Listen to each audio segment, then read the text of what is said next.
जो राज्य देश का सबसे सुखी संपन्न और समृद्ध राज्य है, वहाँ के लोग कपड़े का मोहताज रहता है और खाने का मोहताज रहता है। 1000 जो विधवा पेंशन मिलता है, वृद्धा पेंशन, उसका मोहताज रहता है। कितना दौलत यहाँ से लूट के बाहर जा रहा है और यहाँ के लोग 1000 का मोहताज रहता है। ये तो कभी कभी सुनने से हमको शर्म लगता है। सांस्कृतिक जो विरासत है हमारी, उसकी गरिमा को बढ़ाने का काम ये गूंज महोत्सव कर रही है। लेकिन इतने साल बाद हम कहना चाहते हैं कि जो गूंज होनी चाहिए थी हमारे राज्य में, देश में और दुनिया में, आधुनिक विकास और ग्लोबलाइजेशन के क्रम में मुझे लगता है जो काम होना चाहिए था आज तक नहीं हुआ। झारखंड की तो ये असली पहचान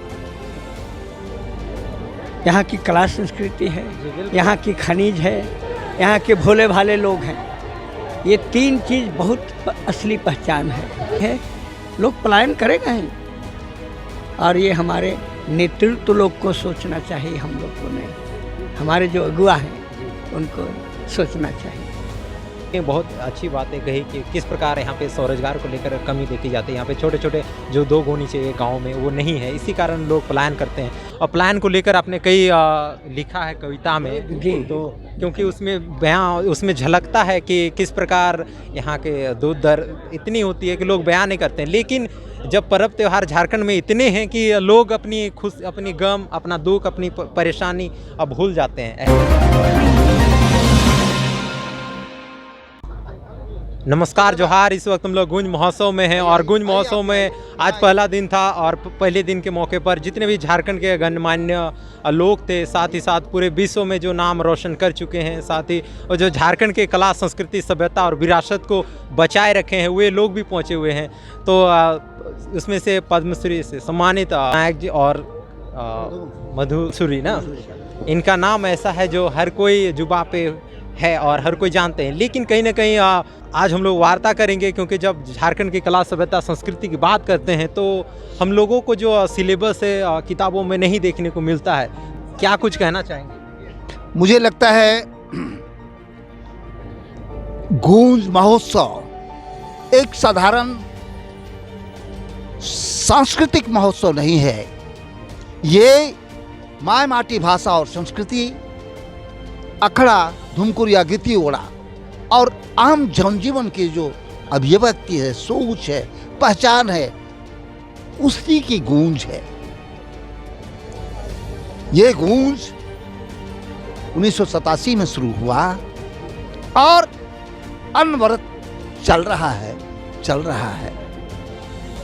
सांस्कृतिक जो विरासत है हमारी, उसकी गरिमा को बढ़ाने का काम ये गूंज महोत्सव कर रही है। लेकिन इतने साल बाद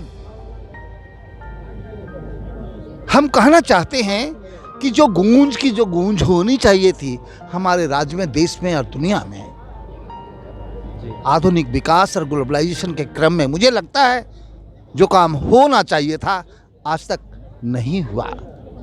जिसके चलते राज्य में और केंद्र सरकार में जो यहाँ की सांस्कृतिक नीति की जो पॉलिसी बननी चाहिए थी, अभी तक नहीं बन सका है। तो मैं यही कहना चाहता हूँ आम जनता से, राज्य सरकार से और केंद्र सरकार से कि सांस्कृतिक गूंज को अगर बढ़ावा देना है तो यहाँ के लोक कलाकारों के भावनाओं को तरजीह देते हुए इसका पोषण और संवर्धन की बात सोचनी चाहिए। बहुत बहुत धन्यवाद। तो आज का ये मंच काफ़ी अच्छा रहा। क्यों? बिल्कुल अच्छा रहा।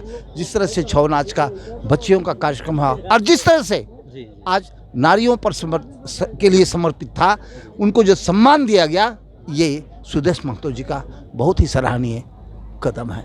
धन्यवाद आपका भी। तो उसके साथ बातचीत करेंगे। मधु को पहले जोहार रहेगा। जोहार। तो आप जो इस प्रकार संघर्षरत हैं झारखंड के कला को जो चाहे कविता के माध्यम से हो या फिर गीतों के माध्यम से हो, हमेशा आप संजो के रखे हैं। तो क्या कुछ कहना चाहेंगे? आज गूंज महोत्सव है। देखिए, आज इस गुंज महोत्सव के शुभ अवसर में मैं सभी लोगों को धन्यवाद करता हूं, सभी आयोजकों को, छोटे बड़े, सुदेश महतो जी हैं और उनके जितने पूरक महिलाएं और युवा युवतियां हैं, सबको मेरा तरफ से बहुत धन्यवाद है कि आपने इतना ऊंचा सोच रखता है इस राज्य की कला संस्कृति और इसकी बुनियादी पहचान को जिंदा रखने के लिए। इसके लिए भी मैं धन्यवाद करता हूं। अब आगे मैं ये बात कहना चाहूँगा, झारखंड की तो ये असली पहचान यहाँ की कला संस्कृति है, यहाँ की खनिज है, यहाँ के भोले भाले लोग हैं। ये तीन चीज़ बहुत असली पहचान है और लोग लगे हुए हैं इसको ऊंचाई में ले जाने के लिए। चाहे कला संस्कृति का अंतिम ऊंचाई हो या बुनियादी हो, चाहे अखड़ा हो, चाहे धुमकुड़िया हो, चाहे विभिन्न प्रकार के जितने भी जगह है, इसके लिए हम चिंतित तो हैं, क्योंकि जितना होना चाहिए उतना नहीं हुआ है। और सबसे बेसी दुखी हम कुछ बात को लेके हैं कि राज्य में विकास भी बहुत कुंठित है। हमारे लोग जो पलायन करते हैं ना, यहाँ कपड़ा मिल नहीं है, चीनी मिल नहीं है, पेपर मिल नहीं है, मेडिसिन बनाने के लिए जितना भी लेबोरेटरी है वो सब नहीं है, लोग पलायन करेगा ही। और ये हमारे नेतृत्व लोग को सोचना चाहिए, हम लोग को नहीं। हमारे जो अगुआ हैं उनको सोचना चाहिए। परिचय दे दीजिए अपना पूरा। मैं पद्मश्री मधु मंसूरी हसमुख। ठीक है।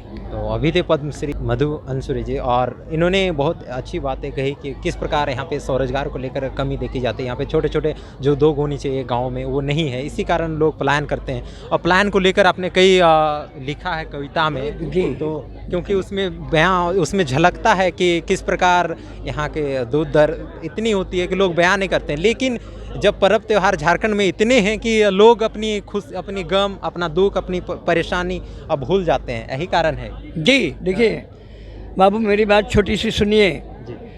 जो राज्य देश का सबसे सुखी, संपन्न और समृद्ध राज्य है, वहाँ के लोग कपड़े का मोहताज रहता है और खाने का मोहताज रहता है। 1000 जो विधवा पेंशन मिलता है, वृद्धा पेंशन, उसका मोहताज रहता है। कितना दौलत यहाँ से लूट के बाहर जा रहा है और यहाँ के लोग 1000 का मोहताज रहता है। ये तो कभी कभी सुनने से हमको शर्म लगता है। हमारे साथ बातचीत करने के लिए, समय देने के लिए आप सभी को जोहार।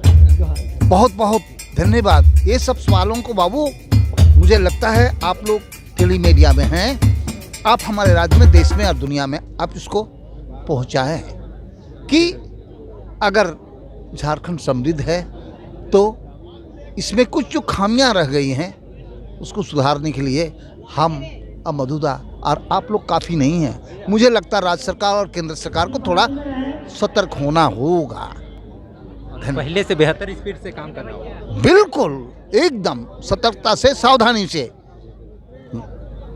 अभी हम लोग गुंज महोत्सव में हैं और यहाँ पे झारखंड के कला, संस्कृति, सभ्यता की विरासत को एक पूरे देश दुनिया में दिखाने के लिए इस महोत्सव को किया जाता है। तो हमारे साथ अभी थे झारखंड के कला, संस्कृति, सभ्यता, विरासत को बचाने वाले पद्मश्री मुकुंद नायक के साथ मधु मंसूरी जी। तो हमारे साथ जुड़ने के लिए आपका बहुत बहुत धन्यवाद। जोहार।